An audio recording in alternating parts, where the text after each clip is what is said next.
trick, but I'll do it. Okay, here we go.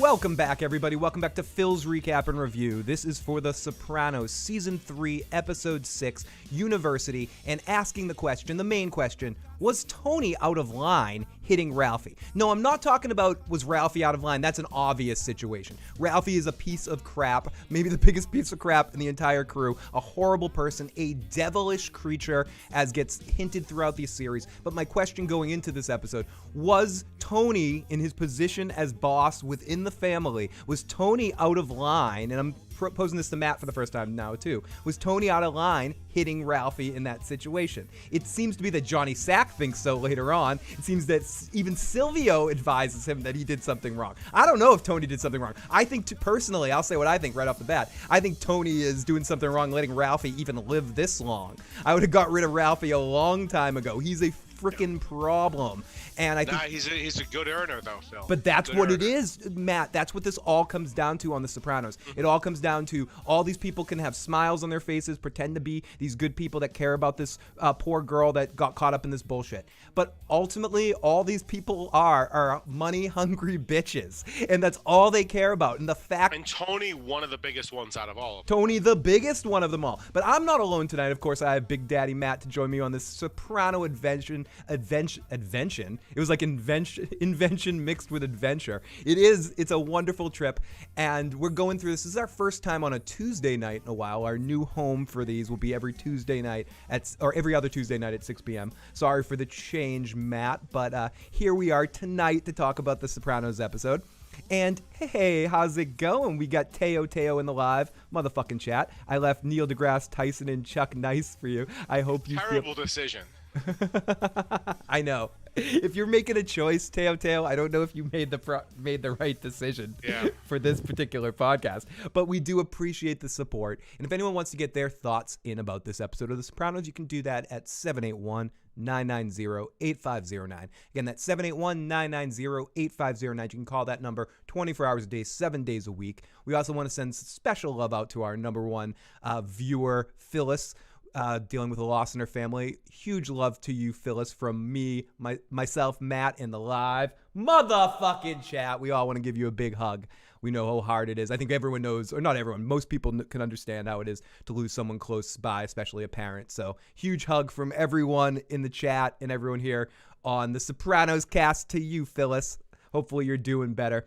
Killmonger in the live chat. Teo. What's up, guys? Great to see you, and great to see some other folks that probably will pop their head in throughout this Sopranos cast. Tonight's episode is University, Matt.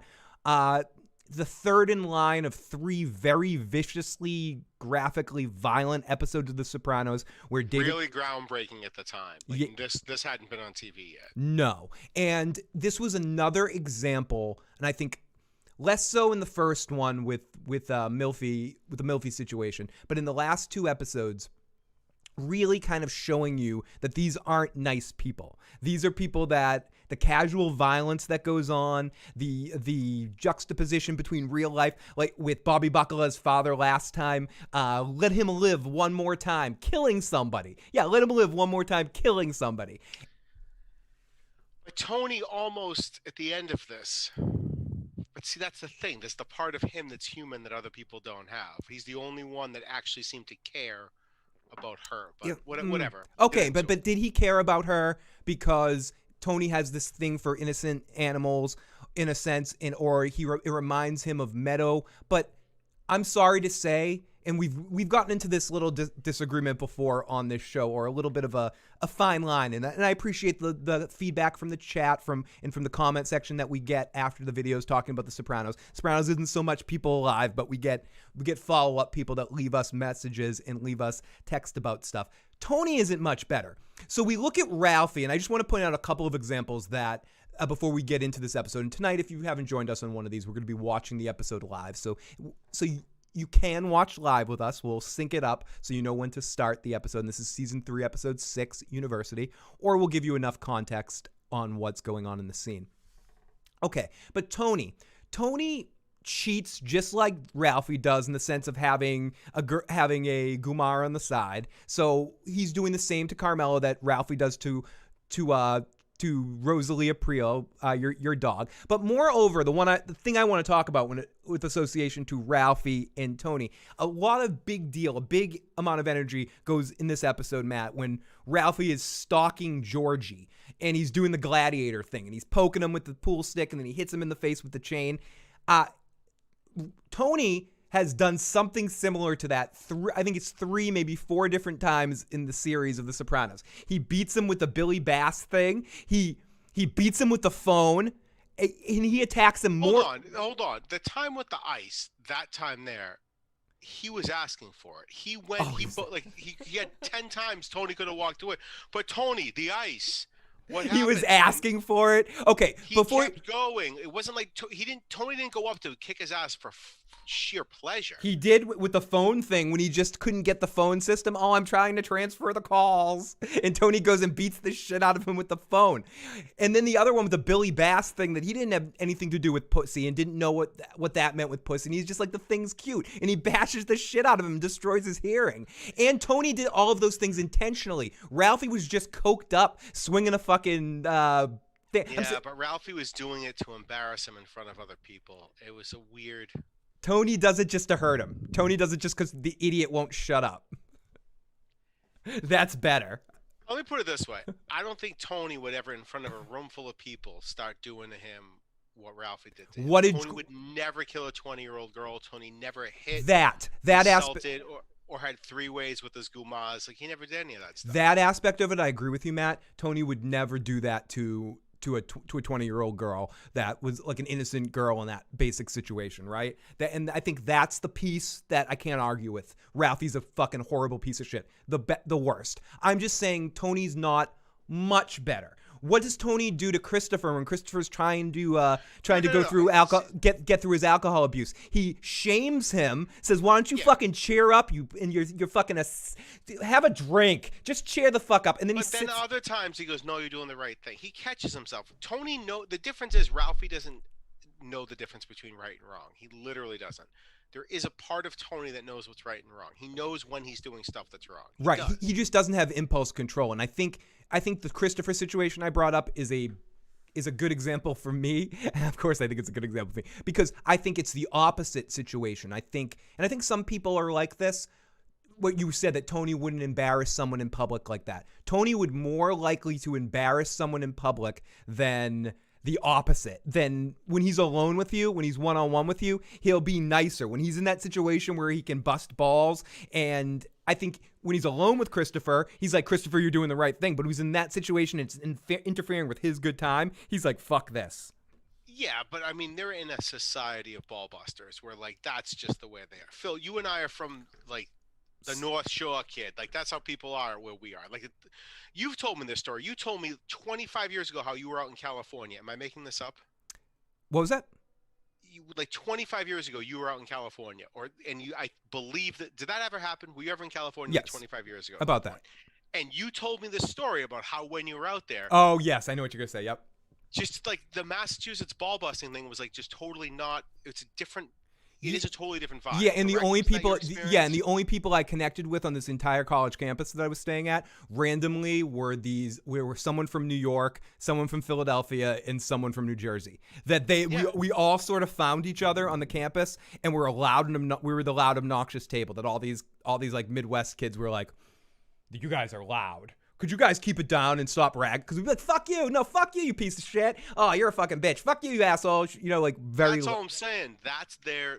I don't think any of them stick out for that because that's how they all are. Probably maybe being the worst. I love Teo in the live motherfucking chat. Teo says, Tony did beat up his gorgeous ass driver just to show him that he could. Poor guy didn't even slam the refrigerator. Tony humiliated that guy because he was jealous of his youth and his muscle. Thank you, Teo. That's not why he did it. He did it because he needed to, because he felt weak. He felt like a wounded ant. I'm not saying that was the right thing to do. Tony, He didn't just do it out of anger, though. That was a calculated move to let people know he wasn't to be messed with. I'm not agreeing that it was the right thing to do. So. Oh, speaking of nice, we got the Dwark in the live motherfucking chat right now. Great to see Dwark and great to see Percy Garcia, both of us joining us at the last minute. They're all killers. They honestly have no right to judge. That's kind of my general point, what Killmonger just said. I know there's a hierarchy here with these killers where we can say, oh, Silvio seems like the nicest one. But look what he's put on edge in this episode. We see a different side of Sil, or in the episode with Adriano later on. To me, let me ask you this though: when have you seen Tony mess with a non-made guy? Like there's almost this thing like I wouldn't be scared of Tony Soprano if I just wasn't in his world. It's not like I don't think it's like he threatens people that aren't made. He threatened one of Meadow's, but all Meadow's boyfriends get some sort of bullshit from him. Noah did, and then Noah did the other dude when he tried to pay for the dinner. He's like, "Don't you fucking pay for dinner? I'll slap the shit out of you." Occasionally, Tony Soprano comes out in a couple of situations here and there. I just want to highlight Killmonger's comment for a second though. They're all killers. Honestly, have no right to judge each other. I do think there's a hierarchy in the sense that Ralphie is the worst of it. Ralphie's worse than Richie. Ralphie's worse than Philly. If we're talking about the evil guys that we've had on the show, quote unquote, the bad guys, the antagonists to Tony, Ralphie's clearly the worst person that we've seen in this entire series. Ralphie would have been in prison by the time he was 16 if he wasn't in the mafia. Like if he tried to, he could not survive. He could have been the Night Stalker. He could have been the Night Stalker as far as I know. He wouldn't have survived in normal society. Like he tormented animals when he was a kid. Well, he kills what's Pyomile. Like that's the type of person he is. There is no like. There's a part of Tony that if Tony just had a different upbringing, he wouldn't have ended up like. You think he would have been a furniture salesman, as he said, like a patio furniture salesman or something? And that's what I guess. I guess to your point, we're going to be following this all the way through, Matt. That's why I'm. Yeah, let's start this episode. No, we will, but our mouths about who knows. No, we will, but I like this stuff because some people want to just hear us talk about it and not necessarily watch along. So I like to do this little intro where we babble about the episode a little bit. So if people that don't want to follow along, but I do want to get a couple more comments in. We got Killmonger says. Oakley, we got Oakley who leaves all sorts of amazing comments on videos, and got to give Oakley some love in the live chat. We got Dworkin in the live chat. It was both angry. It was both angry and an example. Ahmed says Ralphie interfered with the Bada Bing's business by telling their A- stripper to stay at home when she should have been at the club earning, and killed her afterwards. Then, okay, that's an interesting question you bring up there, Ahmed, because I was going to ask Matt about that towards the end of the episode, but I want to pose the question now too. Does Ralphie have to pay that $4,000? That because he killed, like, will Silvio tax Ralphie the $4,000 because he basically, if we're even thinking about it in the way that these fucking lowlives think about it, that she's just livestock to make money off of, then Ralphie killed a piece of Sil's money. So does he have to pay? Is he gonna have to make restitutions to I think if Silvio? If Tony doesn't hit him, he does. Oh, but Tony hits him, he gets a pass because Tony. I don't know if that's right, but I would say that in that world, if Tony doesn't hit him, he 100% owes the money to Sil. Yeah. And to Dworkin's point, that's what I was going to say when you said about the perfect timeline for Tony. That's what the Kevin Finnery thing is supposed to be like. And that's why I'm excited that we're going to talk about this whole series. And we've still got some of that later series stuff to talk about because I've seen it a lot less than I've seen some of the early seasons. So it's going to be interesting to rewatch that with you, examining each episode, some of those later season Kevin Finnery stuffs. I love Bobby Bacala is not a bad guy. No, he's not. He's a good dude. I'm going to take Bobby out of all this where you're saying they're all criminals. Bobby isn't. Bobby has a good... Tony makes him kill someone. Name another bad thing that Bobby does. He doesn't. Well, he did yell at his wife before she was in a car accident, and he had sex with Janice. That's pretty horrible. Yeah, and it took him 4 years to get over it. Yeah, it did. The coma was perfect. They aren't all killers, all criminals. People judge no matter what. The Gloria thing was uncalled for, Killmonger said. So basically threatening Gloria in that situation, having Patsy go to her and say, listen, if you don't stay away from Tony, I'll fucking kill you. And I think he was serious. I think if Gloria had kept on her path, as well. What he actually said was, we'll be scraping your nipples off these fine leather seats, but yes. Yes. Tony could have killed Ralphie in the back of the club right there and no one would have cared. I mean, his only problem in that situation would have been dealing with dealing with Ralphie's crew. Okay, so everybody, if you they hate him. It's Gigi, but whatever. Gigi hasn't died yet. Oh, we got Craig McThief watching us right now. Craig the Thief, and he has a one-word comment. He says, but Matt and Phil, she was a whore. She was a whore. Says Craig the Thief. Great to see Craig the Thief in the live motherfucking chat. We'll have to have Craig call on in on one of our Soprano casts. Craig was on some of our group watches that we had back in the old place in Salem. Hopefully once all of this is a little bit back to normal, we can have some group watches for some of towards the end of the series episodes. And Craig, please text on in any more that you want to. You can also leave a voicemail if you want at 781-990-8509. Okay, so we got Devin, we got Craig, we got Teotis says Ralphie is disgusting, and it's easy to forget how low-key creepy, perverse, foul, panty sniffing, golden girl killing Paulie is too. Yeah, Paulie's a fucking creepy ass fuck too, with the panty sniffing but it's like Paulie, we see him treat Carla from Scrubs, his Gumar, really sweetly, and he has a good relationship with her daughter, or is it her son? I forgot. His kids. There's two of them. The two of them. He has they call him Uncle Paulie. Paulie has a sweetness about him to the people that he shows affections to. His aunt, mother, and all that stuff too. But he is fucking low-key super creepy Teo with the sniffing of Adriana's panties and just his overall, the way he's like, hey, so Tony, did you stick your finger in there? He's one of those kind of guys. He's that guy in the club. He's asking you the questions. He's the Joe Dirty Locks of the group. So let's get into this, everybody, and we'll take your questions and comments all evening. As we say, we'll try to keep the topics to this particular episode, but as always, we reserve the right to talk about Sopranos anytime, anywhere. Now, there was a death in the Soprano family this week. I don't know if you saw that. Oh yeah, who was it? I saw. I didn't see. It was the guy who played Johnny Soprano, his dad, the guy who played his dad in a few episodes, passed away. Now, a couple more comments before we start this episode. Killmonger says, "I'd rather hang out with Ralphie over Paulie." No, that's trash, Killmonger. Paulie is like top 5 people on that show to hang out with. Teo says Paulie is Beavis. I think that's a good descriptive term of Beavis. Oakley says, I agree, they're all evil. They all have their own arbitrary codes to rationalize things and excuse behaviors. But then in the end, I put them all in the same fucking boat. Ralphie also ignited the beef between Tony and the New York mob. Tony would have killed Ralphie in the back of the club. Oh, no, okay. So Paulie is Beavis. I like that, and I like how quickly you were dismissed. I don't know. I think to answer that point, I think I would probably be less annoyed with Ralphie if Ralphie's in a good mood. Are you hanging out with Ralphie at the dinner table? Am I Hugh? Am I the husband of Carmela's dad, hanging out at the table, getting to listen to Ralphie bust balls about Aaron Brockovich there, and I can defend him? Or do I have to hang out with Ralphie in the back of the club when he's all coked up and acting like a psychopath? I think Ralphie at his best is funnier and less annoying. I would like to be on Ralphie's side, making fun of people. I think Ralphie has more of a personality to a certain extent. I think I was just about to say though that one of them is more likely to get you killed or arrested, but Paulie does that shit all the time. Yeah, Paulie does that shit too, and Paulie's stupid. Pine Barrens is because of his idiocy. Because his ego and his idiocy. So I don't think it's as clear cut. I think if you get Ralphie on a good day, he'd be a fun hangout. You hang out with him at the bar. You're sitting at a casino table and you're playing blackjack, and Ralphie's at their end of the table, and he's winning all night.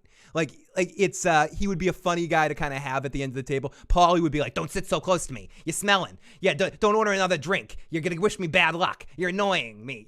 He's that kind of annoying fuck. Yeah, if you didn't know Ralphie was a murderer, Ralphie is cooler. Yeah, I'm sorry. I totally agree with Killmonger on this one. If you didn't know, if you just met them both and didn't know one was a horrible killer just by personality, Ralphie's more engaging. You're like AJ at the table, talking to Ralphie about sure, about Gladiator. About Gladiator, about a boxing match. Do you see okay. Anyways, so everyone, we're gonna start the episode now. If you have your episode queued up, now is the time. We're gonna do 3, 2, 1, and then push play. Sometimes I fuck it up, but I'll try not to this time. You ready, Matt? Yeah. 3, 2, 1, play. I think my You got it perfect. Oh, that would be great. I'm going to fuck it up somehow, though.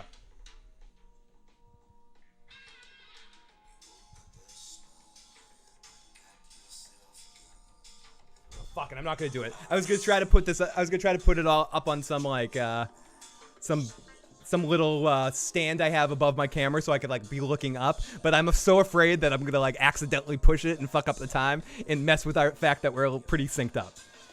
We got Craig sent us another message. Craig says, Ralphie is definitely a cooler guy to hang with, than most of the crew. Catches, you can't trust him.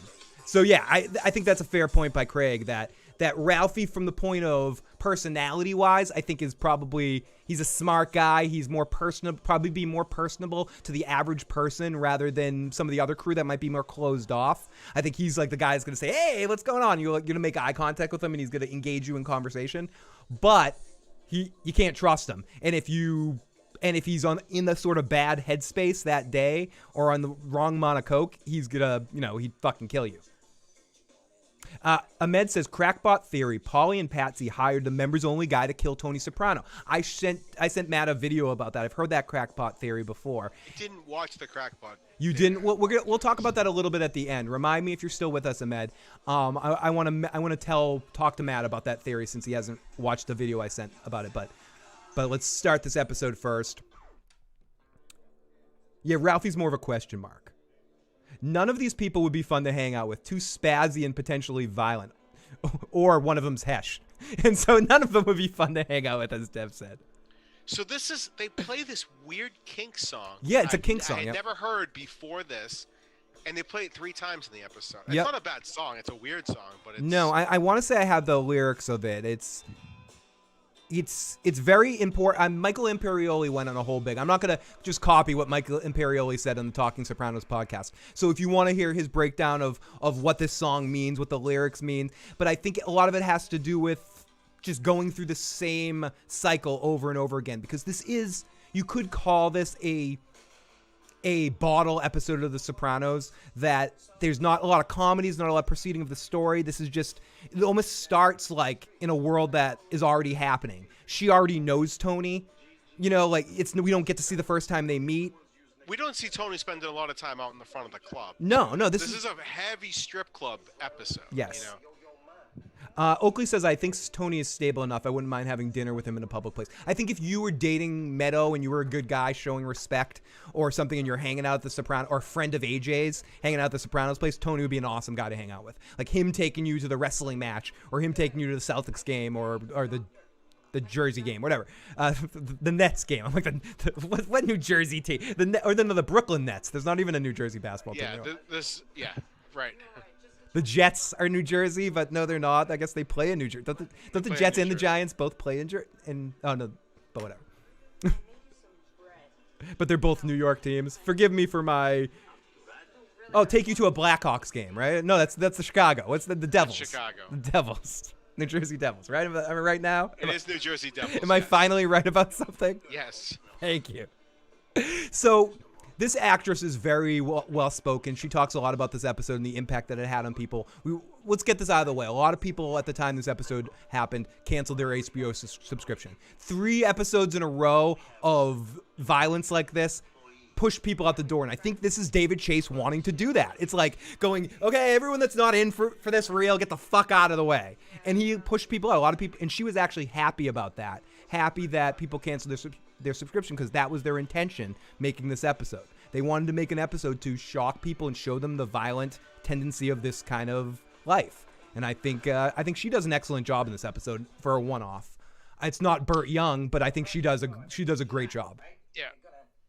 And well, the whole lyrics of that, the living on a thin line, we see so much of the duality of like Tony in that world, like at the strip club and all the stuff that goes on there, and then them sitting around a table afterwards. And that's just like both sides of what it does it more than I remember it doing it when I watched it 2 days ago. Like and Matt, here are the lyrics. I guess I will repeat what Michael Imperioli does. All the stories have been told of kings in days of old, but there's no England now. In the wars that were won and lost, somehow don't seem to matter very much anymore. All the lies we were told, all the lies of the people running around, The castles have burned. I see changed, but inside we're the same as we ever were. So no matter what happens, no matter the wars in and out happens, everything is just the same. It keeps repeating. And that's why I think they play the song 3 times. And to just hammer that in, that this is the life. It just continues. It continues down the same cycle. Gecko says the Nets had the Mets, Jets, Sets, Tennessee. I would not have dinner with Tony. He would hit on me, deny it to his friends, and secretly buy me a Luther Vandross CD for my birthday. And then Teo, he would just keep... What's wrong with that? He would keep showing up at your house with flowers in his hand. If you told him you weren't interested, he would say, I would not let this deter me. I know that you like... Do you like my face? Do I have a pretty face? Teo, you would be in major trouble. What is this nonsense? New Jersey, not the Nets. Gecko's having too many sandwiches too. It's Ralphie. It's Ralphie trying to get sympathy in that situation, using it as an opportunity to bash Jackie Jr. to show that, oh, woe is me, sympathy, woe is me. So, what are your opinions besides the Tony Soprano being a fucking piece of shit with Noah? Do you think Noah just used Meadow to de-virginize her? Is she losing her virginity here? I believe so. I mean, we don't know for a fact, but it's heavily we've implied. Never seen it before, and they play it up like she is. Or did he have sex with that girl and wanted to get away from it, and then his father put some part of me thought that happened. But Noah shows himself to be a douchebag in this whole situation. Like, is Meadow that negative after they have sex, or did he just get what he wants and break up with her because he's a horrible person?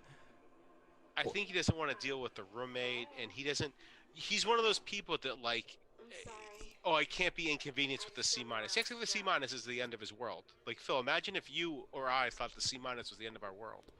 God, I would get a pizza party for a C-. Yeah. The people complaining about too much violence are the same people saying there's not enough violence. This is so weird. The roommate is such a weird part of this. Yeah, Noah folded. So, I mean, maybe he cared, but then he realized it was a lot of work to have to deal with her, and he got the C-. Well, no, he said fooled her. Fooled her. Oh, fooled Meadow and fooled the audience. See, that's what I think, too. I think they set it up in a way to have Tony be obviously wrong, being a fucking racist piece of shit, but then it sort of blinded you for the fact that Noah was he's a resident advisor or like a floor advisor, like one of the floor, what do they call them in colleges? I'm not, like... RAs, yeah. RAs, yeah.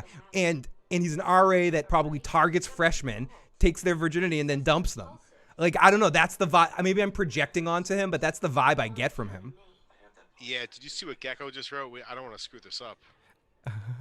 I'm walking a dangerous line here. I started watching The Sopranos because of Phil. I'm only a couple of episodes in past this line. And ooh, we gotta talk quiet then. Gecko, you are aware that we do spoil the shit out of this stuff. Just to warn you. Yeah, sorry, Gecko. It's still worth watching. Yeah, it is. It's absolutely. We're sorry. I mean, at this point, even if you haven't seen The Sopranos, I'm sure you've heard of how it ends. Like, that's sort of the thing. Speaking of which, I'm just gonna randomly. I was trying to find a way to. I was just looking for a way to randomly stop this stream without just ending it. Just like, sorry everyone. Don't stop. Noah is an elitist and might have secretly banged the Ahmed, thank you for not making me feel like I'm the only one on the fucking... No, I don't think he did, but I feel like it's almost half implied with the way she goes up there. They cut the scene, and then they go to him the next time. He's like, I'm filing a restraining order against her. I don't know, it's weird. He's not getting a restraining order against her if he slept with her. Maybe it was bad. And Dev brings up a good point. Where is the when is the statute of limitations on spoilers? Well, especially if you're watching a podcast about it, you can't. He's not asking us to not spoil it, though. No, he's not. Gecko's being awesome. Gecko wants to be here for the experience of watching it. And saw the last half of the. Okay, cool. So you saw. But that's not the best half to see, unfortunately, in the show. And it's funny because you said the same thing, Phil. Like, I've seen episodes from seasons 3 and 4 so many times. I've never rewatched. There's certain episodes of season 6 I've never seen more than once. Me too. Does Gecko know? Does Gecko know who Luke Skywalker's daddy is? Teo is hovering around the wanting to spoil thing. Has Gecko seen Usual Suspects and know who Kaiser Soze is? So much Noah hate. Did Meadow use Noah to piss off Dad? I think in some ways she pursued it quicker because of that. Carmela said, don't act so whatever to Tony. It's going to push Meadow into his arms. And I think even though Tony says I backed off on it, I think it did have that effect. I think the combination of that and Noah being kind of slick pushed this quicker than maybe Meadow. And I think part of it is knowing that her dad didn't approve of him sort of made it hotter.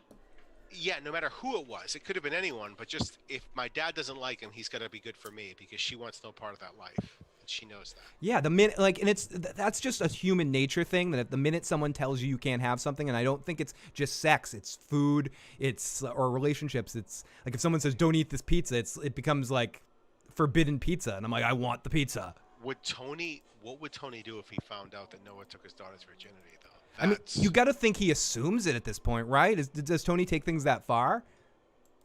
I don't know. It's never brought up, but that would be it. Keko says Kaiser Soze. No, I'm not going to say anything more.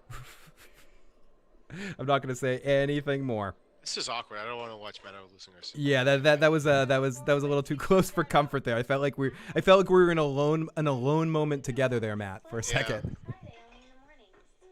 And I had the camera right on you all alone there too. So. Gee, thanks. I needed to do my after visual smoke there. So they throw a lot of parallels in this episode of like the life that Meadow has mixed with the life that Tracy has, both two 20-year-old girls. And I think whether this episode is one of my favorite as it's exciting, well-produced episode, all that sort of stuff, I think are two completely different things. I think as a interesting visual essay of a compare and contrast of these two 20-year-old girls in this world, I think this episode is very successful. As a visual episode to watch entertainment-wise, it's more of a hard watch, has some feelings of after school, especially at the end there where, like, I mean in the sense of, like, teaching you a lesson of, like, what's wrong and horrible, and the way it's all put together is just, like, there isn't a lot of comedy in this episode as is usually The Sopranos from season 3 and season 2. It's dark at times, and Ralphie is a fucking nightmare in this episode. A nightmare. No Janice in this episode.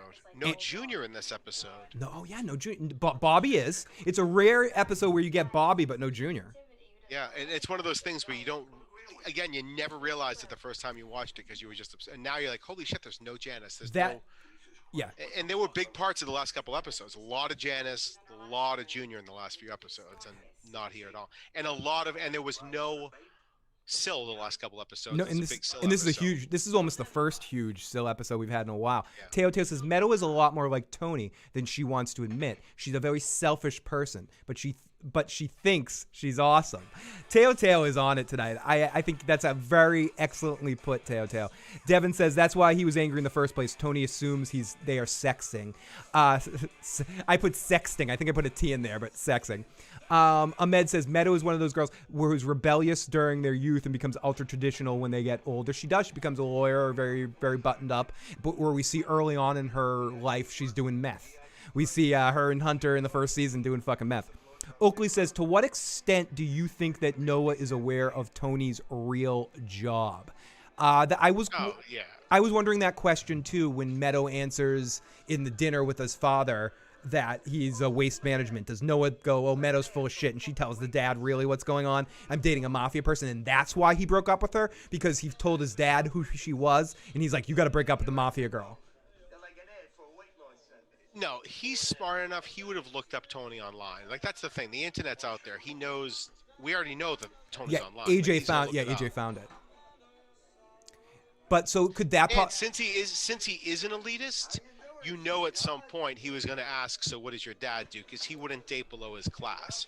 I guess the mafia thing means he's in the right class. So here comes Ralphie in here, coked up as shit. Still doing his friggin' gladiator thing. Yeah. Okay, we talked a lot about how Ralphie is a piece of shit, right? How fucking good is Joey Pants in this episode? I mean, we could talk about individual performances by some of the main cast, and we're talking about how evil Ralphie is, but Ralphie and Joey Pantaleone is such a good actor that I think you can say this about a lot of the Sopranos actors, but I want to point out him right now. He doesn't seem like he's acting. I think I'm looking at a piece of shit person right now. Ralphie is a piece of shit person. He's not Joey Pants playing this character. He does this kiss right there. He kisses. Oh my God! After he refused to kiss her, he goes, "How many cocks have you sucked tonight?" Refuses to kiss her, and then kisses him on the lips instead. I love how Ralphie just ignores everyone. And oh my God! Hey Jake Cruz, good to see Jake Cruz in the live motherfucking chat. Not as weird as the next boyfriend. I agree. I think Noah might know, but he doesn't know. I mean, maybe. I mean, a lot makes sense when he says to Carmela, "I would have kicked his ass." Like he's acting all tough that he'd kick a mafia boss's ass. Right. We are all dead men. So how did none of these fucks stop him? Because you can't. There's nothing you can do. So you can't. A made guy cannot touch another made guy in this universe. Is that so? This sets up my question. Ultimately, through all of this, is Tony wrong hitting Ralphie at the end of this episode? Again, you can answer it at the end. Think about that. In this world, is Tony wrong? They deal with this for a few episodes afterwards. Like I watched ahead a little bit. Like, in the real world, yes, Ralphie should always get his ass kicked. Okay, fair enough here. He hits him. I love how Silvio's just like, and the look on Tony's face while he's getting his, what is it again, Matt? His weasel greased. His weasel greased. While is just like, oh, I want to come, but Ralphie's pissing me off. It's like this fun, like, oh, and then he hits him. Oh, fuck. In fairness, it was an accident. Unlike Tony hitting the shit out of this guy several times. Oh, Craig has bounced in the live chat. I think Meadow grows a conscience as she gets older, but she still maintains loyalty to the family. Great to see Craig in the live chat. I would tend to agree with that, but when he pops her cherry... Oh, we're talking about Noah. Oakley says, I would tend to agree, but when he pops her cherry and then coldly dumps her, it's one of those times in the series where I think the characters are written too fearlessly. And what I want to see what the beginning part of that was. Ahmed says, Oakley... Noah has a wealthy Hollywood lawyer dad. He's too arrogant and privileged to care who Tony is. Tony had millions of reasons to hit Ralphie. It should have happened earlier. Studio 11 Live. Hello, Phil. Oh, Uncle D. I love when our Uncle D joins us in. Uncle D, thank you so much for I say this every time you pop in, but years of supporting me. You're one of the first people to check out one of my video live streams, and it's great to see you, and I hope you're doing well in your world, my friend. Thank you so much for popping on in here and saying hi to us. So, I love how she's talking about the fucking Lindbergh baby. Like, Right. I'd be out too. Yeah, Jesus Christ. You're talking about the fucking Lindbergh baby. Seriously. That's the equivalent of being like, oh, did you hear about... Oh my... It's just stupid. It's so stupid. You hear about Jack the Ripper? He's out there. There are kids in college, though, that just, they mentally break their first year there, and, like, you can tell. Did you go... I didn't actually get that experience because, I mean, I did go to college, but I was a commuter. Did you actually go away your freshman year of college? Oh, well, I went to... All right, if we're going to get into it. I went to UMass Amherst for a month and then dropped out and moved to Vermont with Justin. With Justin. Remember that? Like, oh, right. Now I remember. So did that happen to you? Did you go there for a month and be like, I can't be here and have a sort of panic about too much partying, too much... No, I just up and left. I was like, I'm not ready for this shit, and I left. But there were kids while I was there. A kid who went to elementary school with John H., not Hayfitz. Yes, the other one? The other one, yep. He was in a dorm where a kid jumped out of the window like above him. Oh, I remember that. Oh, I fucking remember that. The fucking there's a horrible movie about that with Guy Patterson and Zach Morris where they're where someone did that where they try to like where I don't know if John got perfect grades that season, you know, got all A's that year because of what happened. No, he didn't. Tony hitting Ralphie is like Kaepernick slapping Major Taylor Green. Kaepernick slapping Marjorie. I'm not. I was just showing Tony my braces. Yeah, exactly. Like you don't condone it in general, but he called her Betty Crocker before. That was way funnier. Oh, when she brought the day nut bread? Yeah, Betty Crocker. I was a townie. I took the bus and subway to college. Yeah, I took the bus to college too. Yeah, when I went back to college after my first thing, I lived at home, and then I lived in like an apartment in Lowell. Oh yeah, you were in the what do they call it? The national. America's Playground. What's Lowell's? No, it was an American city, is what it was. Yeah. That's what you guys stole the giant sign, the giant. Yeah, Lowell's. I didn't. That was the degenerates I lived with. Yeah, degenerates you live with. You were One of them wasn't a degenerate until that other one moved in with us, and then he became a degenerate, and I wanted nothing to do with it. And then you were all fueled by tasty baked cupcakes in that whole time period too. Dude, that was amazing. that By the way, my roommate, remember that kid Dave? I talked to him for the first time in like 15 years, like a week ago. He texted me out of the blue. Yeah, I like Dave. He's good people. So here we go in a scene where they calm her. This is such an awkward scene. They calm her down, and for those of you who watched this recently but aren't watching it live right now, it's when they see the homeless woman with newspaper for underwear, and she like loses her shit. Yeah, and then it's too much. This girl bothers me. This girl is I don't want to go too far here, but I don't think this actress is very good. And I think her character's really uneven. She starts off, and the first time we see her, she's like all partying. I don't think they do her arc of losing her shit in college well. It comes off super comical. She was so unnecessary to this whole thing. Super unnecessary. It could have been what maybe they did it. Now, this is what a scumbag. This is what a scumbag Ralphie is. That's the thing. Ralphie is having sex with her while she is blowing a police officer in the back. And he's eyeballing the police officer too, because he's getting off on not her. He's getting off on looking at the police officer. And in that situation, I like that transition. They transition to her doing that into Caitlyn in the situation. I just don't like this actress's performance. She's grating on me, and she's annoying. And she's one of the few reasons I don't love season 3. Too much attention on her at certain times, where I'm just like, for no reason. Move it along. Gordon Shumway, we got the Alf alien life form has flown on in the chat, and ha! I can't really do an Alf laugh, but great to see Gordon in the live chat. See, yeah, Craig, yes, fuck yes, Craig is with me. Ahmed is with me. We got 3. Oh, Craig, are you saying banged the crazy roommate? I think he might have too. She comes down smirking to Meadow. There's a conspiracy theory situation here where Caitlyn did it on purpose. She shows up at Noah's room because Meadow is fucking avoiding her and being a bitch to her, and she puts herself in the situation in the room and has sex with Noah. And she did say, at least you have a boyfriend. Yes, she said, at least you have a boyfriend, like attacked her. Like, I still believe somewhere in my head, I always thought watching this episode that Noah had sex with her. No, I think he's too smart to do that. That's why he had his dad. That's why he made a big deal when he got the C-, and then he protected himself by setting up the fucking restraining order, so he never has to deal with it again. And then he breaks up with Meadow, so he's scot-free, guilt-free. He's a fucking psychopath. He's Dexter. No, I don't. Matt left. Matt's done. No, I'll be right back. No, I know. Matt's over after that.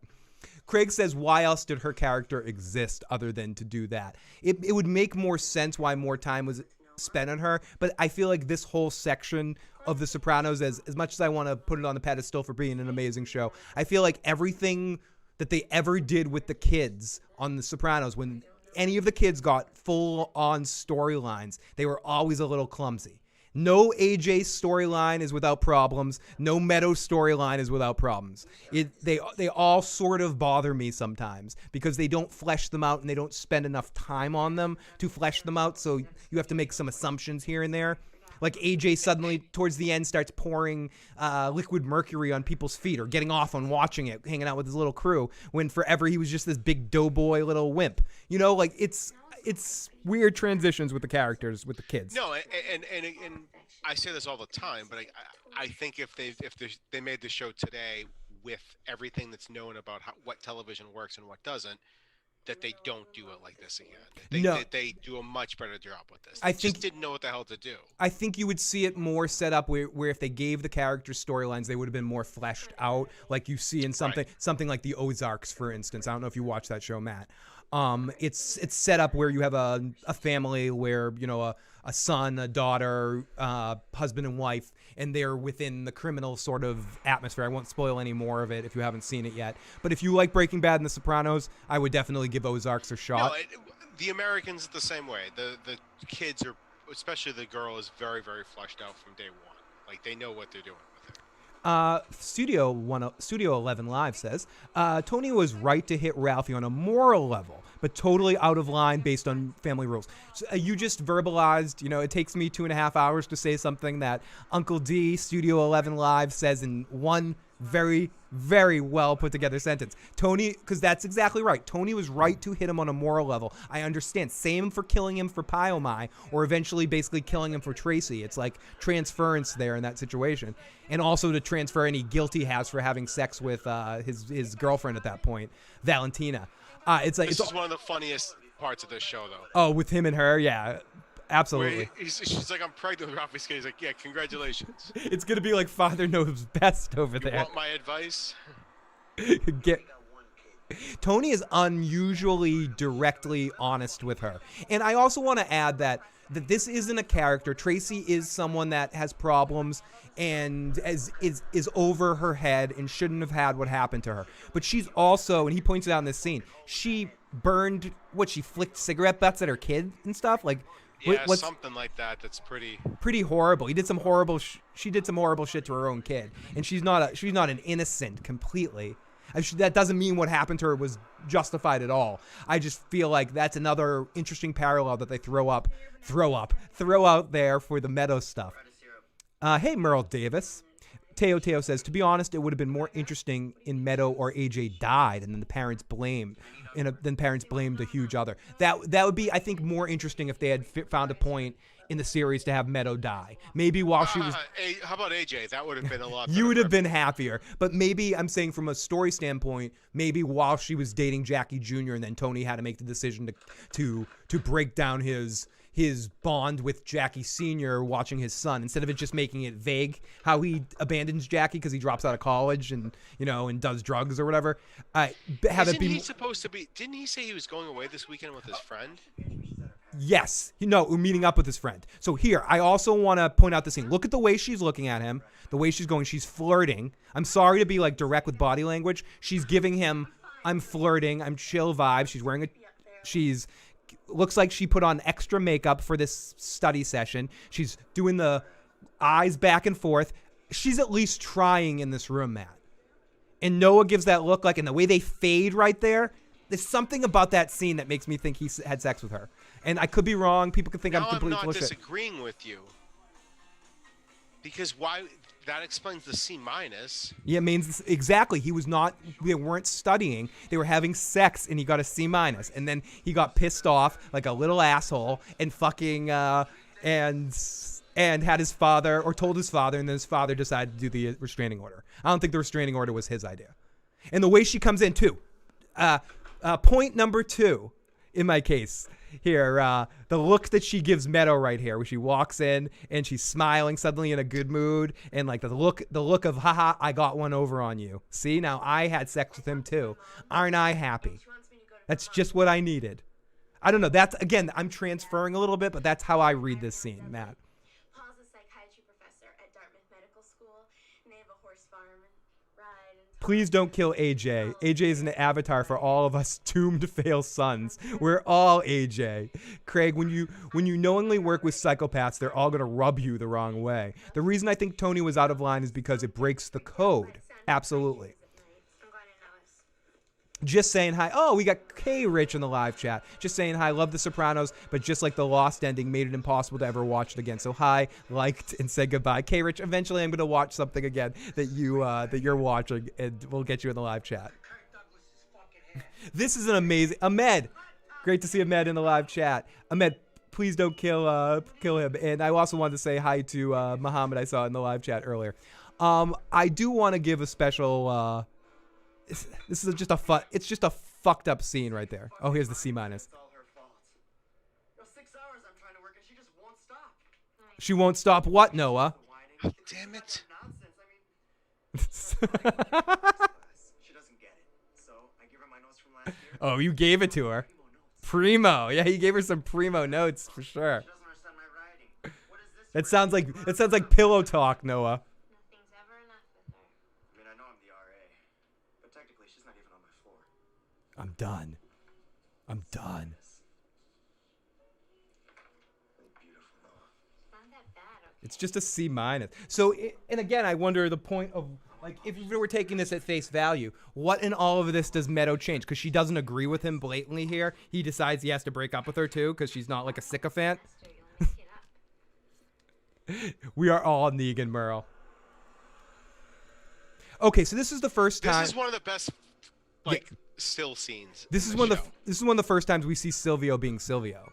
Really. He's also, I want to point this out now in case I forget it later. The last scene with Tony standing over the body is some of the worst acting that Sil's ever done in this show. Just watch Sil on that last scene. We will. But I also think this is an interesting moment where Ralphie initially he fights Sil. He's like, listen, where do you get off? But once they start talking about the money again, once he says, oh, this girl owes me $4,000, that's when Ralphie's just like, you got to go with him.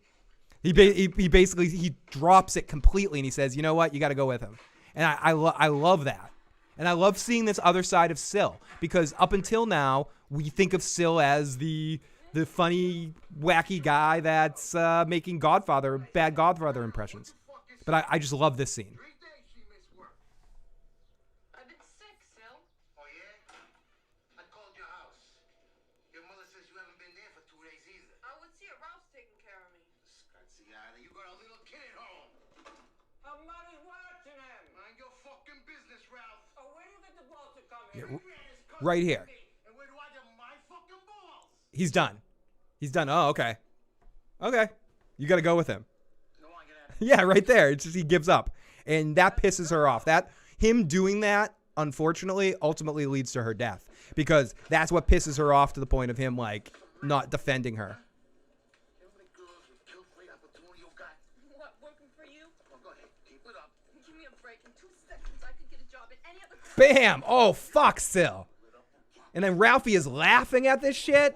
He's such a sick fuck. He's a sick fuck. He's such a sick fuck. It's like, come on, Ralphie. He, like, can't get enough of it. He's just laughing in the window like a fucking... like a clown. He just can't get enough of it.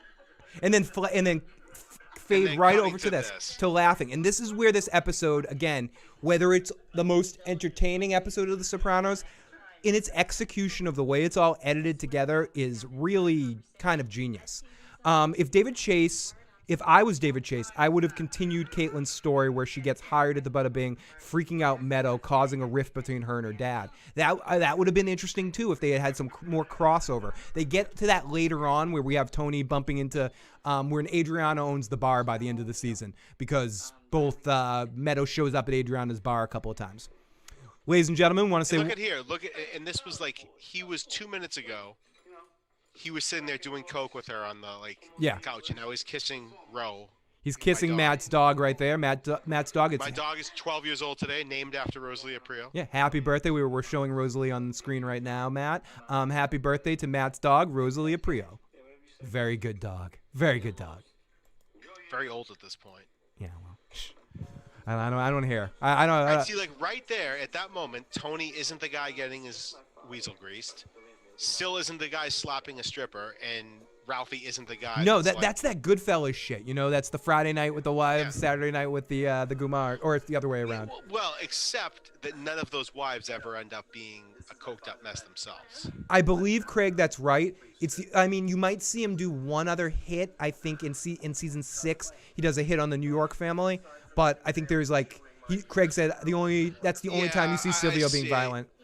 I mean, when he kills one of the New York guys that tries to make an offer, or no, one of his own guys. They kill pussy, but that doesn't count. That doesn't count. No, he kicks the shit out of Christopher during the intervention. That happened. Phil, I didn't realize I was still not on the screen. Time out. Let me get the video going again. Oh, there's Big Daddy Matt. It said Daddy for 10 minutes for no reason. Daddy was enjoying himself a bit too much in those 10 minutes, I think. I was. He was Love watching Ralphie do coke. Yeah, exactly. hot. Ralphie was getting you excited. So there is some weirdness here. This was pointed out by Michael Imperioli on the Talking Sopranos podcast. This is not a sponsorship. Where he's talking about how the lawyer in this episode represents Tim Daly from Wings. Tim Daly from Wings was actually on but this actor is also from Law and Order. But Tim Daly from Wings was on an episode of The Sopranos later on. He's Christopher's sponsor, who is a writer in Hollywood that's trying to get a script sold to Law and Order. So it's a little weird inside joke within the Soprano family to kind of do a little smile there because Tim Daly was mentioned and is later on the show. So thank you, Michael Imperioli and the Talking Sopranos podcast for that piece of factoid that I probably fucked up somehow. So listen to the real podcast to hear him actually talk about it. But it's something like that. It's some sort of shit like that. How many? Now we go back to the song again. Yeah, the damn fucking Kinks song again. The Kinks are one of those bands that I don't particularly like, but I understand that the people that like them, to them, they're Zeppelin or they're Jane's Addiction or they're like their greatest band of all time. Like the people that like the Kinks, same with Who fans. Like they're like, this is the greatest band of all time. Where I think I'm just a Zeppelin person when it comes to those classic, big, huge rock bands. If I'm like, if I'm around a certain sun, I'm around like the Zeppelin, Beatles, Pink Floyd sun, but some people exist around the Kinks sun. Some people exist around the Who sun. Not a lot of people exist around that sun, but I know guys in their like 50s and 60s that try to argue with me the Kinks are better than Zeppelin or something like that, but whatever. Anyways, so how many times in the series other than this do you actually see Sil doing mob business other than just hanging around getting Tony advice? We talked about a few of those. He runs the strip club, like that's his but full-time mob job. business. I will clarify Oakley's point. How many times do we see Sil doing violence, making collections, doing things like that? Not often. He's above that. I wonder how that works because I don't think he heads up a crew. Who pays out to him? Does Tony pay out to him? I think it's almost like he's probably like an employee almost of the family. And I'm sure he gets a kick from all the strippers. Like he gets a big, he makes, but we also know that Sil does go into business for himself later on in the series. So we'll have to keep an eye out for this. It's a good question. Keep us honest to that question going through this series because not up until this point, this might be the first time we really see Sil do business. So we'll keep an eye out from this point on. So we'll say 1 or 2 times now because we might be missing one in the first season. This is our only Christopher right here? Yes, this is our only Christopher, only Bobby. Or Bobby might have been in the first one of these scenes too. And she talks shit, and this is very similar. And I've seen this mentioned a couple of times. This is very similar to the spider scene in Goodfellas, where Joey Pantaleone's character is not dissimilar to Joe Pesci's character in Goodfellas. Like the same kind of crazy. Like you can't just say is funny, and he's gonna fucking freak out on you. And I don't even want to look at this scene. This is a hard scene to watch. And I don't think Ralphie went out here to kill her. But when he calls her, when she says you're not a man, he just loses his shit. And he fucking goes psychopath. And he fucking kills her. No, you can see it change on his face. When she hits him, one of the times she hits him in the face, he bleeds. He just snaps. And he just snaps. You made me bleed my own blood. I mean, this is fucked up what he does right here. Yeah. Oh, the way he... Phil, I watched that movie last week for the first time in like 10 years. It was awesome. Which it was one? As good as I remember it. You made me bleed my own blood. Oh, you made me bleed my... Yeah, you made me bleed my own blood. That's great. Murrow, the Who are really great, but the Kinks, well, but no fucking Zeppelin. Carol Funk, great to see Carol Funk in the live motherfucking chat. Ahmed, what is the former mobsters and their desire for Hollywood fame? The moment they flesh out the mafia, they want to become something because they want to feel like that they don't have to really work. It's another way of, and I'm not saying celebrities don't work, but it's another way of being popular, getting money, getting like automatic money, getting advertisements. Yeah, being treated like royalty. Exactly. It's another. I mean, it's fucked up what he just does there. She goes, "I love you too, baby. If it's a boy will name after me." It's so fucked up, Matt. This is one of the most fucked up things anyone's ever done to anyone on television. That's like. Because right now, again, watch him snap right here. Exactly. He's not trying to kill her. I still don't think right here. He's like, oh my God, you actually hit me. And he hits her back, but I still don't think he's going to kill her yet. Like, he hits her back, and then she says this to him. And this is when he decides he just doesn't give a shit. Make you feel good? You feel like a man? Then he's just, you're done. And he walks over and you're done. And this is just fucking, it's almost what you don't see. Punching in the stomach because she's pregnant. And then they just cut this up. And then to show you how fucking sick he is, he walks into the room, washes his hands, because we're going to watch this in a second, and then just Doesn't says, even wash it. Sticks it in front of everyone. Sticks it in the fucking, pulls the champagne out and sticks it in the water, in the ice. It's crazy. and says she fell. There's an accident. Tracy fell. And then a psychopath, he talks shit to a dead her right here. He like is like a fucking action villain. Yeah, how do you feel now? Look at you now. Like, what the fuck is wrong with this psychopath? Kill him now. Like, and someone said it earlier, I'm sorry, I'm not giving you credit. If Tony had decided to whack him right the fuck then, no one in that club would have minded. But instead, Tony waited because he made too much money and eventually killed him over a horse and hid it in a shady way.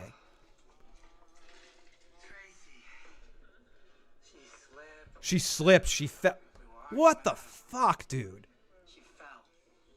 Carol Funk is like, wow, it's been so long since I watched this show. You picked the wrong time to start. Yeah, you picked the wrong 3 minutes to walk into the show.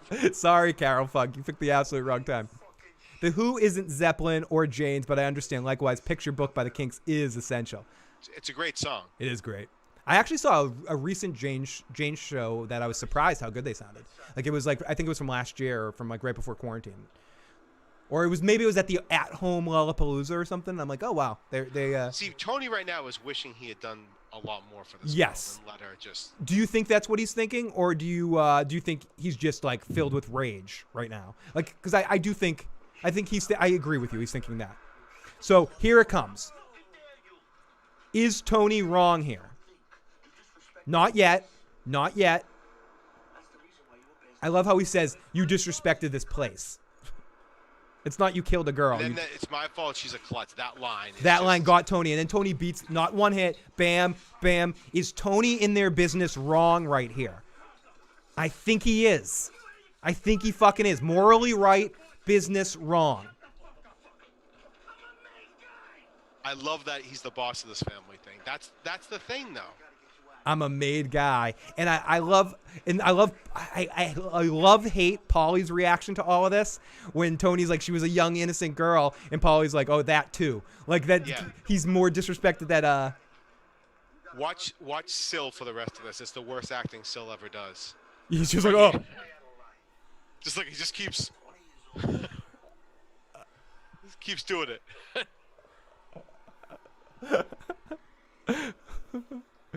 Have a good night, Merle.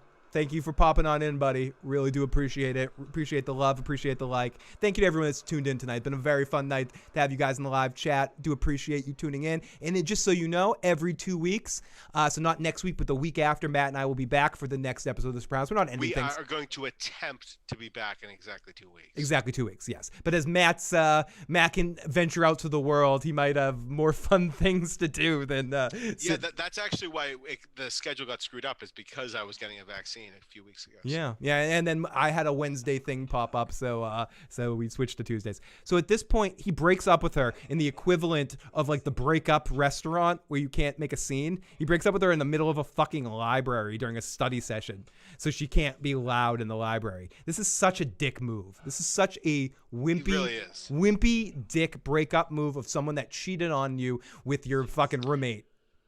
Yeah, all right, enough. No, I don't believe it anymore. I sold it too much.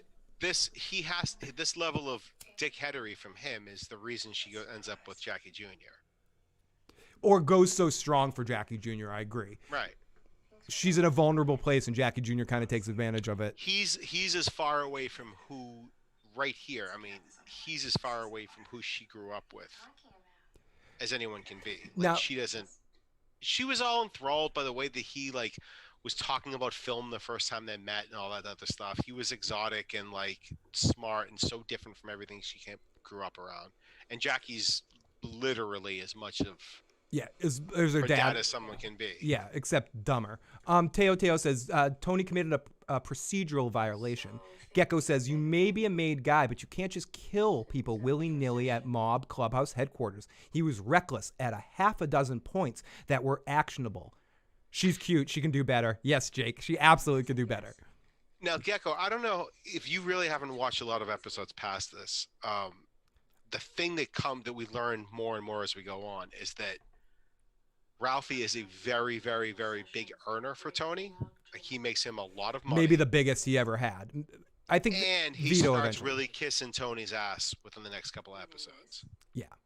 And Tony gets put in a box, in a position in the next couple of episodes where he's forced to give Ralphie more responsibilities. That's all I'll say. So, Gecko, the reason he couldn't is because he has two options. He kills him or makes peace with him. You just can't have something in the middle. If you're going to whack a guy, you whack a guy. You just can't kick his ass. That's part of, like, A young man who it's part of what you get for being made, is that no one else can lay their hands on you.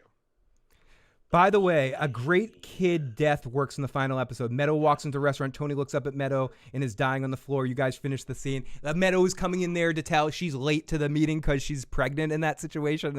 And then she gets in the way of the gunfire as she's walking in. The man in the members only jacket actually shoots her, and her and her child are killed in that situation. Is that where you're going with this, Uncle D? Sorry, I might have taken that in a different direction. Yeah, that wasn't. I don't know where the child came into it. We've had enough. No, I've heard unborn some. kids. I've heard some speculation that the reason why Meadow was late to dinner because she said she had a doctor's appointment to change her birth control, but what she really did was going to confirm that she was pregnant with Patsy's kid's kid. We learned throughout this, and even more so with Ralphie later. Phil, did we already watch when he talked about Ginny Sack? We already have that? No, we haven't got to No. because the next episode we get into Johnny Sack and Ralphie are friends.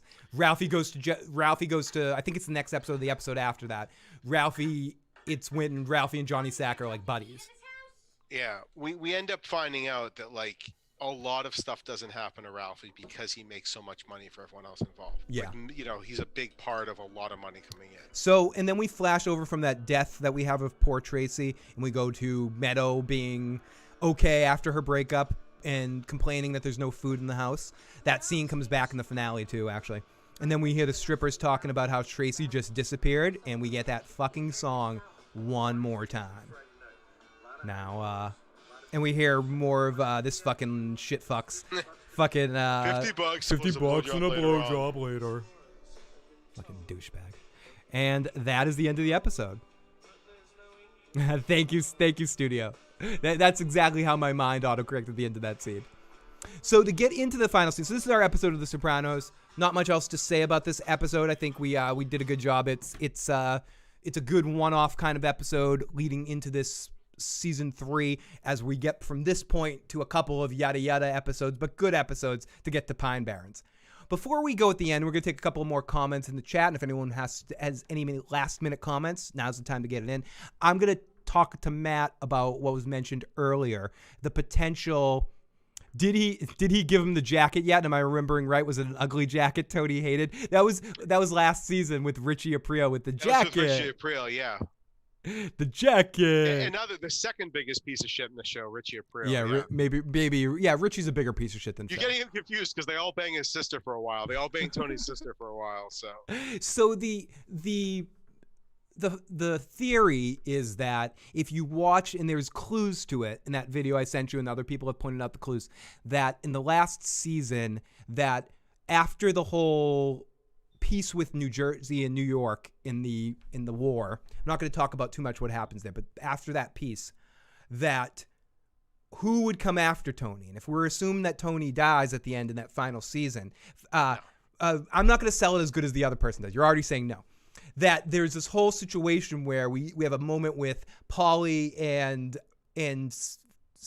what's his name? Fucking, why am I blanking on his name now? Patsy in the bathroom talking, being quiet, and that they plan to kill Tony because Patsy would become boss. So basically that Patsy and Paulie made a deal with Butchie in New York to make a fake peace with Tony, but basically wipe out Phil and Tony, and that the new ownership of the New York family, and that has to do with, like, there's some stuff to do with, like, with the with Paulie and the way he responds to Tony offering him the captain position. There's a whole thing built up. I might be paraphrasing a lot, Matt. So no, I'm going to say this though. I mean, we all know it's well known at this point that Tony Sirico said, "Listen, Tony Sirico. Sorry, I think I'm mispronouncing it. It's Sirico, right? Sirico. The real way.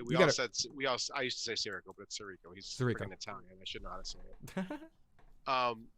Tony Sirico has said he would never be a rat. That's the one condition he had, right? We all know that's like lore of The Sopranos that people know. He would never be a rat. Like he made an agreement that that would never be who he was. And I think that him taking Tony out would be him sort of committing something mafia-wise that the actor Tony Sirico would have never agreed to. Maybe. I think maybe that's something a little bit because it's more of a criminal underworld move. And I think by not being rat, he meant he'd never rat to the FBI. Yeah, I know.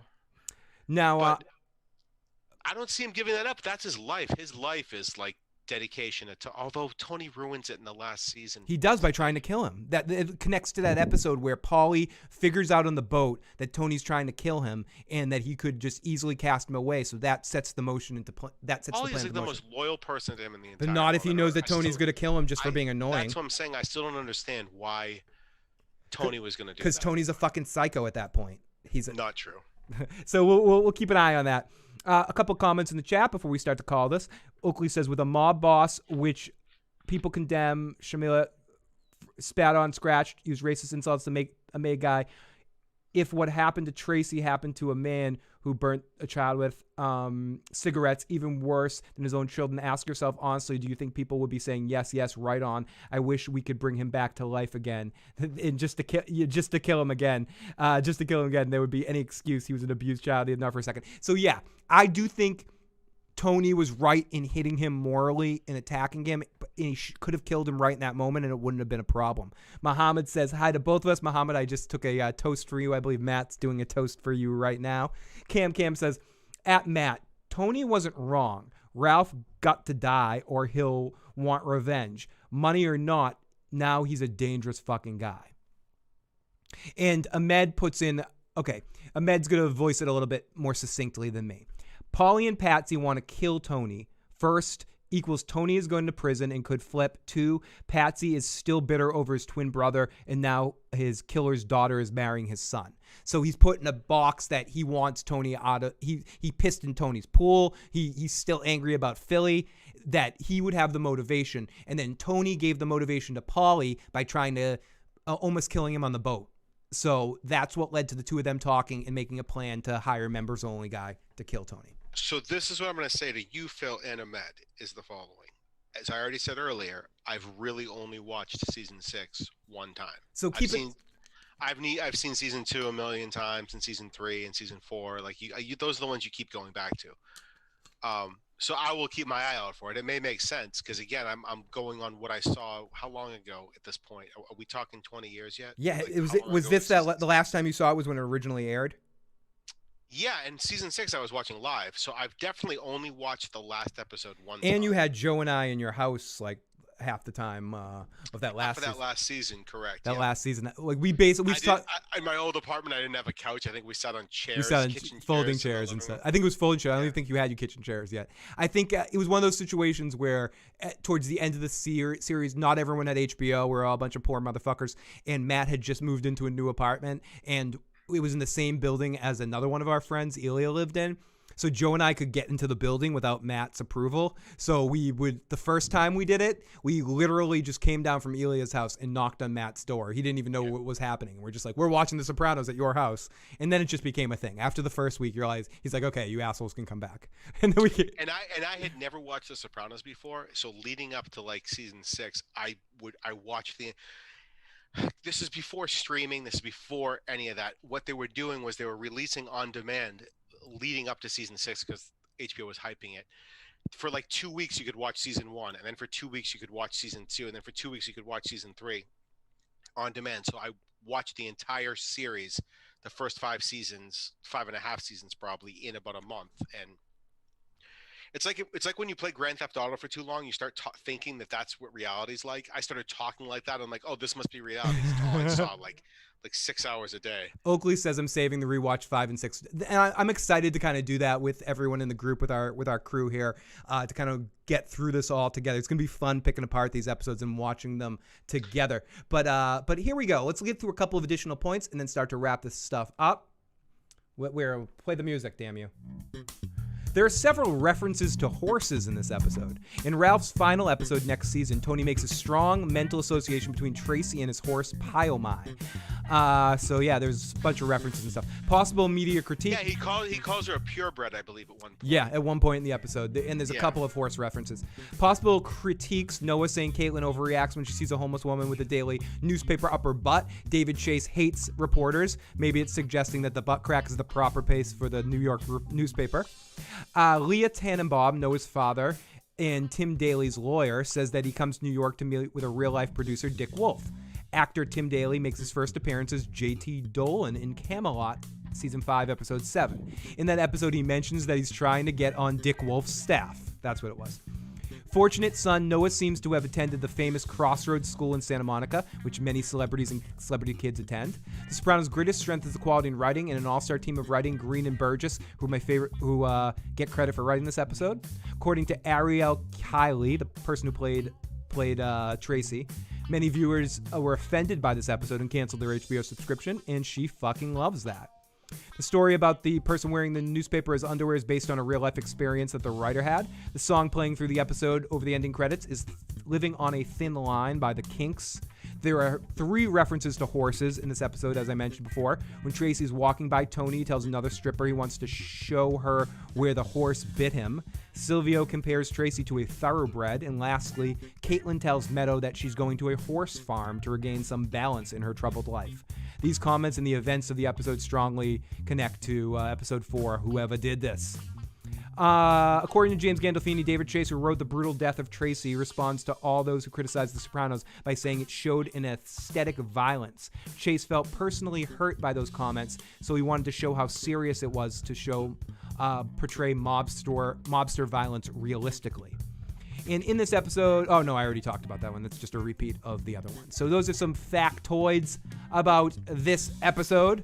Matt, anything else you want to say about this episode, or any of those factoids? No, it's just so funny with what you just said, though, because at the time, this was the most violent thing that was on TV that people were watching. That's what's crazy. And then after this, they thought he was glorifying it by having the way that they kill Pussy, or the way that they kill Matthew Bevilacqua, or the way they do any of that shit. You know, it's like how there's so much worse than that. No, I mean, if we're I don't want to bring up Breaking Bad, but they melted corpses in fucking acid on Breaking Bad. Couple more comments before we call it here. Ahmed says, when Tony threatened to give Patsy the role of captain instead of Paulie freaks out because he knew Patsy becoming captain could throw a wrench into the whole conspiracy with Patsy. Teoto says, Paulie and Tony had a Karen, Regina, Mean Girls relationship. Tony disrespected Paulie many times, and Paulie was ready to see him fall by the end. Jake Cruz says, if you're saying he refused to rat and you think killing Tony would be just as bad, maybe that's why we didn't see it. And Booney says, I only watched the last episode once, too. I feel like I need to rewatch it to reevaluate that ending. I never really got over Adriana's death. Christopher was never the same. No, and then Christopher's death. Like, that's the shit that you're like, what is going on? Yeah, at this point? in Kennedy and Heidi, or Heidi and Kennedy, I think is the name of that episode. So, Matt, anything else about this episode that you want to say that we haven't talked about? I'm not going to make people sit here and wait. No, wait. But before you start to think, Matt, get that thinking look again. Put your head up.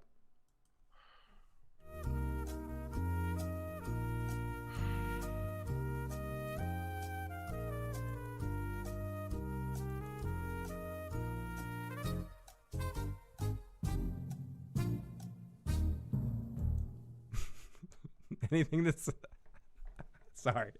I was way too amused by that. That was like the highlight. I know, and I tried to actually think of I wanted you to say what I wanted you to say there. I was gonna tell you would be like, no, I got nothing to say. that would have been the perfect reaction at the end of the Jeopardy theme. No.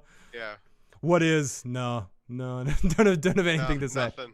But no, this is a good well-produced episode of The Sopranos. It's not easy to watch. None of the last 3 episodes. I think the last episode was probably the easiest of the 3 to watch. And again, the thing that sucks for this episode now is we just came off what you and I both declared has been the best episode we've seen. Oh yeah, so far in at least since we've started again, I would have to really think. It's hard to think about before the 900-day break we took or whatever it was. Or was it really that much? But before that big break we took, it's hard to think about those previous episodes. But since we started again, that was clearly my favorite episode. And so many of them, like you said, even with this one, Richie getting killed didn't hold up. But in my head, that was like the best episode I'd ever seen before we rewatched it again. Then when rewatching it, I was like, man, that didn't hold up. It's interesting because half of this rewatch is not just glorifying The Sopranos for being so fucking awesome, because it is awesome and influential on the modern television era. It's also, and I think Matt and I said this without saying this to each other, it's also going back and looking at it with modern television eyes, in the way that Matt watched a show like The Americans.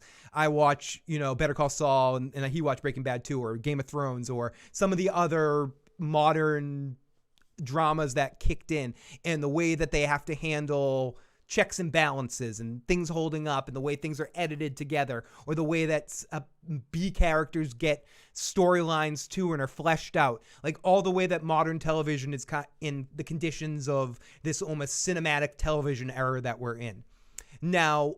The Sopranos kind of started that with Oz and a couple of other shows. Yeah. But does the Sopranos... I've never seen anything else like it. That's why it was so memorable. It's like, I've never seen something this well acted and this well produced and this well directed and this intense. Which again led to an era that at the time shows like 24 and Lost and Heroes the first season were so fucking awesome, and you thought they were so awesome. But really, those were the transition points. They weren't quite as good as what The Sopranos were doing, but it was what we needed to go through to get to Breaking Bad and to get to, I haven't watched The Americans, but I know you love it. Like that show, or Better Call Saul, or even something like Mad Men, which doesn't have the Mad ad. Men. I never watched it, but something that my wife will swear is like, I will say, I don't know if you'd love it, but I've seen every single episode of Mad Men 3 or 4 times, and I will say it's not a show for everyone. It's not exciting all the time, but it's probably, along with 6 Feet Under, those 2 series are the 2 of the most perfect beginning to end series in the way that they all flow together. And I think Mad Men is some of the best acting and produced show ever, even though it's pompous and douchey sometimes and like indulgent. But it's such a well-produced show, and not exactly what I thought it was going to be going in to watch it. I figured it would be pomposity at its worst, but really it's funny and it's kind of raw and dark sometimes in a way that you wouldn't expect. And you can see how it has that Sopranos pedigree, because I believe it might even be this fucking episode. No, the writer of this episode went on to create some show. It's not Mad Men, but it's another one. But there's writers and directors mixed in with the Soprano family that went on to do Mad Men. It's like connected to the family, as well as other shows like the way that Ozarks is connected to Breaking Bad. One of the writers from early seasons of Breaking Bad eventually went on to his baby is Ozarks, and you can kind of feel the Breaking Bad influence in that show. And I'm going to try to get Matt to watch that when we go off the air here, because my wife's watched it. Is Jen's a fan of Ozarks? Yeah. Then when the final season comes on, I might need to do a podcast with Jen about it. Actually, I think Jen would be awesome. She'll probably be in, yeah. Yeah, Jen would. I can safely say, I know for a fact that once it got flowing, Jen would be amazing in a podcast form. She would be hilarious. The thing about The Sopranos too, that it had over all those other shows that people are talking about 6 Feet Under, Oz, the ones that were at the same time, is that watching a show about guys in prison isn't something that's just like super appealing to people if you're not into it already. But like Mafia just sells. It's such a huge thing. This is coming right after Casino. This is coming right after Goodfellas. Pulp Fiction. It's like that world of just gangsters is so. Yeah, Matt. It's such a big market. Like that's how you start, and then after that, you're like, all right, I guess we can make a show about about a funeral home and the family that runs it, and I can make a show about like a chemistry guy, a chemistry teacher who makes. Yeah, this is just such a encompassing. You are so genre. right about that, especially at the time period in which that show came out, because because mafia shows, you're right, in the 90s they are right, coming off Goodfellas, coming off the success of Goodfellas, you saw so many mafia movies come out, and even to the point where they were having spoof ones like Analyze This or Mickey Blue Eyes and shit, and then they got to the point where the Sopranos, and then Tarantino movies, which were like not the same, not traditional mafia, but Pulp Fiction and Reservoir Dogs they're versions of gangster things that people loved. And I want to see an updated version. I would love to see an updated version of Oz. I feel like HBO is sinking all this money. I agree, and they're sinking a lot of money into that before the first one's a success, so that's dangerous. But I would love to see them throw some money to Tom Fontana and see him do a Return to Oz kind of thing. And I think it should be called Return to Oz just for the humor of that being the same name of the Wizard of Oz sequel. Cam says, I am well, thanks. Waiting for people to be vaccinated. I got the J&J 3 weeks ago. Lucky, hope you're doing well. And Matt and I were just talking about that stuff soon. We're going to be hanging out. Matt, maybe one day in the very distant future, but near future, we'll be on the couch in my new apartment in the fall, in winter time, and doing one of these. We're going to try to coordinate a game night where Matt comes and Dev, you see in the chat, and our friend Elia and Joe. We're going to have a live game night from our, whatever my new place is. Sometime in the winter, hopefully, and we'll try to coordinate Matt that earlier that day, have Matt come down like an hour earlier than he would have for the game night. And you can spend the night. I'll have an extra room or something, or you can spend the night somewhere at your parents. Or my parents live the town next to you. It's whatever, perfect. exactly. Even closer in that situation. And we can do a Sopranos thing before the game night, and we can do like a live one together in the same room and shit. Bring the dwarf. Oh yeah, and we can have everyone in that. That we can actually do that as a precursor to game night. We can just have everyone taking shots. And if you think about it, me, Ilya, and Joe all kind of were watching The Sopranos at the same time. Yeah. So like it's. And Devin will be there trolling us all the whole time. So everyone, if you haven't already and you enjoyed this silliness, please hit the like button. Please hit the subscribe button. And please join us in 2 weeks for the next episode of The Sopranos Live Watch. I will be back tomorrow night on Teflon TV talking about Game of Thrones, Bran the Broken, his will the story be the same in the books to the show? I'll be on there with Tony and Bridge 4 at 6 p.m. I think it's 6 p.m., 6:15 p.m. on Teflon TV. So check that out. I'll also be back, this coming Sunday evening with Joe Dirty Locks talking about some nonsense. There's a chance I might be on Friday night with Tony talking about some boxing match fight if I can find a live stream of it, because I'm not going to pay for it. But realistically, the next time I'll be live on the channel will be Sunday with Joe for a Sunday Night Live. We'll be talking about a bunch of random topics and some silliness. And if not, Matt and I, if you're just in for the Sopranos stuff, Matt and I will be back 2 weeks from tonight to talk about the next episode. Boardwalk Empire comes from the Sopranos family writers as well. Great show. I don't know if you've ever given Boardwalk a shot, Matt. Definitely another good. Watched a few episodes. Again, my wife watched all of it. She's seen every show that people are supposed to see, except for Game of Thrones. Yeah, she's way more awesome than you in like all ways. Yeah, pretty much. But sorry everybody. Fair. Very fair. But no, we got to get Matt to watch some shows, especially I think if I'm going to get you to watch one show in the next year, and I'm not saying you're going to start watching it today, but I want to get you to watch Ozarks leading into the final season, because there's one season left and it's like worth catching up so you can binge with Jen. How many seasons are there? 3. I will seriously consider it. I'll ask her if she'll think I'll like it. Yeah, no, get her. By the way, if people in the chat want to get on this with Phil, tell him to start watching Rick and Morty too. He's never seen it. I know, definitely get on me for that one. I started watching this show Invincible that Joe suggested to me. That's kind of cool as well. And also I'd suggest The Boys too, but I'm not sure if I can. I don't want to push my luck with you. So everyone, see you tomorrow, Jake. If you haven't already, everyone, please hit the like button, hit the subscribe button. Talk to you next time. Later.